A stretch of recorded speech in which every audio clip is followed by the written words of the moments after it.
Cuando pensás en Superman, una de las primeras imágenes que te viene a la mente tal vez sea la de un héroe con capa surcando el cielo.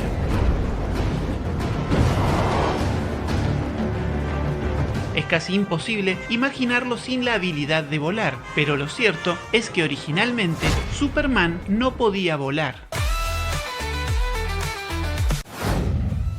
Cuando Superman debutó en Action Comics número 1 en 1938, no era el mismo que conocemos hoy en día. Jerry Siegel y Joe Shuster lo concibieron como un campeón de los oprimidos, un héroe fantástico inspirado en personajes populares y figuras mitológicas, muy poderoso, pero todavía limitado por las leyes de la física terrestre. En sus primeras historias, Superman no era un semidios capaz de contener un agujero negro en la palma de su mano, sino un luchador contra la injusticia en un mundo realista y urbano. Peleaba contra criminales, políticos corruptos y empresarios explotadores. Sus historias estaban más enfocadas en hacer justicia dentro de la sociedad que en enfrentamientos cósmicos. Este primer Superman no era un personaje roto, sino más bien un extraterrestre muy fuerte con habilidades humanas exageradas. Sus poderes originales eran superfuerza, podía levantar autos, doblar acero y atravesar paredes. Superman, you're wonderful. Supervelocidad. Podía moverse lo suficientemente rápido como para esquivar balas o alcanzar un tren en movimiento. Y supersalto. Así es, el hombre de acero tenía la capacidad de saltar grandes distancias y alturas en lugar de volar. Y es que los poderes de Superman seguían la lógica de un personaje que lo precedió, John Carter. Edgar Rice Burroughs, hoy mundialmente conocido por crear a Tarzán,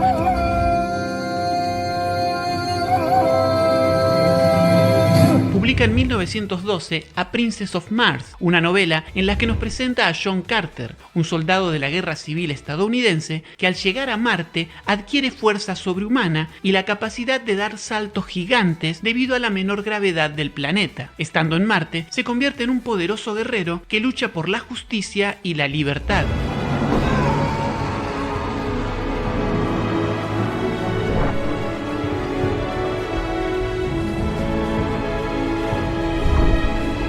Sin embargo, ambos son alienígenas que adquieren habilidades extraordinarias en un nuevo mundo. Ambos se convierten en héroes defensores de los oprimidos. Pero Superman presentó algo que John Carter nunca tuvo: una doble identidad cuidadosamente construida. Vamos, Está vamos. bien, como quiera. Obedezca, atrás, pero, atrás. por favor, no me apunte con Haga eso. lo que le Se digo, puede atrás. disparar y imagínese. Atrás. Me doy cuenta que la vida es difícil, pero esto no se hace. No se resuelven los problemas con armas, con pistolas. Y es ahí donde entra Don Diego. El Zorro, creado en 1919 por Johnston Macaulay, estableció una fórmula que Shuster y Siegel replicarían con gran éxito: la doble identidad como herramienta de engaño y estrategia. Es una excelente idea. En lugar de un hombre de acción, ante todos me haré pasar como un hombre de letras, un inocente letrado que solo conoce arte y ciencias. Diego de la Vega, el aristócrata acomodado de California, finge ser un hombre frívolo y perezoso para desviar cualquier sospecha de que él es en realidad el Zorro. Por eso te he hecho volver. Alguien tiene que hacer algo. Tienes razón, padre. Ahora mismo redactaré una carta con todos los detalles y se la enviaré al gobernador. Clark Kent, por su parte, adopta la imagen de un reportero tímido y torpe para ocultar que es Superman. Luisa, ¿has estado...? No. Vaya, es un alivio, ¿bien? Ambos héroes utilizan su identidad secreta no solo para proteger a las personas que lo rodean, sino también para operar con libertad entre los criminales sin llamar la atención. Mientras que Diego de la Vega esconde su valentía detrás de una apariencia de cobardía, Clark Kent disfraza su superioridad bajo la imagen de un hombre ordinario. Así, Superman funciona como la combinación de John Carter, el alienígena poderoso, y el Zorro, la doble identidad como camuflaje. Y más allá de si Shuster y Siegel se inspiraron o no en estos personajes, las similitudes existen. Si yo dibujo un ratón así y te lo muestro, vas a decir que se parece a Mickey, y aunque yo te diga que nunca vi a Mickey en toda mi vida, eso no hace que deje de ser parecido. Superman se parece a John Carter y Clark Kent se parece a Diego de la Vega, pero hay un elemento fundamental que separa a Superman de estos dos personajes, y es la habilidad de volar.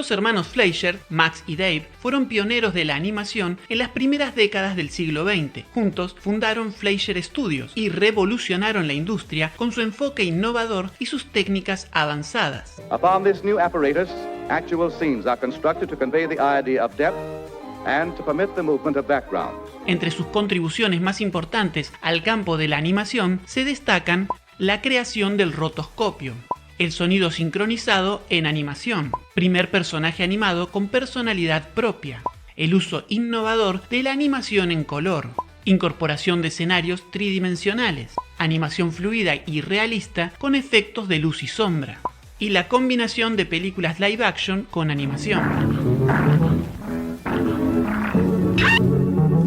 ¿Y por qué te hablo de avances técnicos en animación en vez de contarte la historia de cómo Superman empezó a volar? Pues porque Superman no empezó a volar por una cuestión narrativa, sino técnica. En 1941, los estudios Fleischer comenzaron a producir los cortos animados de Superman, y en la fase de preproducción se dieron cuenta que hacer que Superman aterrizara y volviera a saltar cada vez que tenía que ir de un lado al otro se veía medio tonto y además era difícil de animar. Así que la solución que se les ocurrió fue hacer que volara.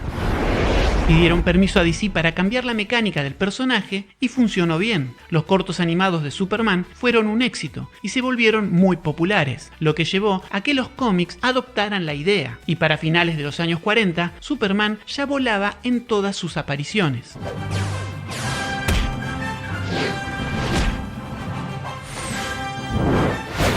Con el tiempo, diferentes escritores justificaron su nueva habilidad con distintas explicaciones dentro del canon.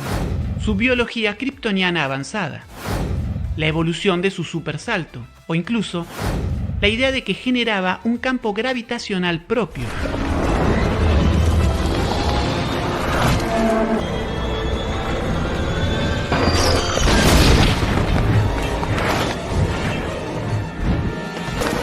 Sea cual sea la explicación, lo más importante es que este cambio transformó por completo el tipo de historias que se podían contar con el personaje. Superman dejó de ser un héroe urbano para convertirse en un explorador del universo. Ahora podía ir volando hacia otros planetas y enfrentarse a amenazas cósmicas.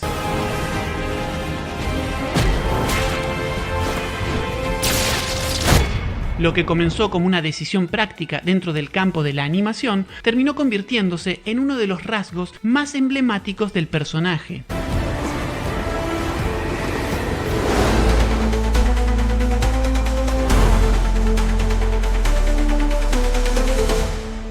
Y este cambio no solo hizo que Superman fuera más impresionante, sino que transformó el género de superhéroes. Ahora, si querías demostrar que tu superhéroe era realmente muy poderoso, tenías que hacer que pudiera volar.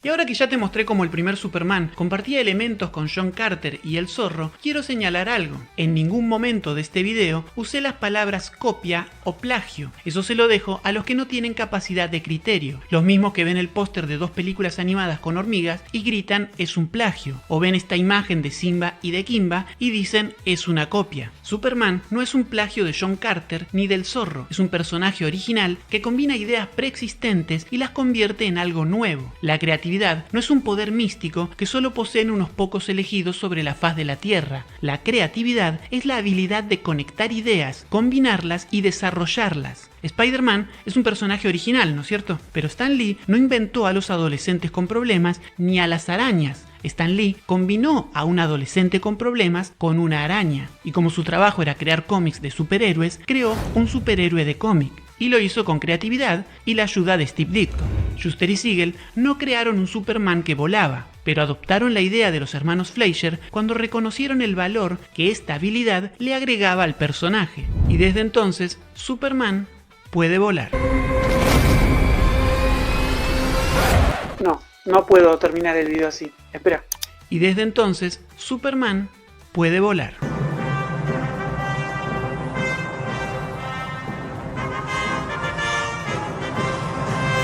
Muchas gracias por acompañarme hasta acá. Nos volvemos a encontrar en el próximo video ensayo dedicado a Lupin III.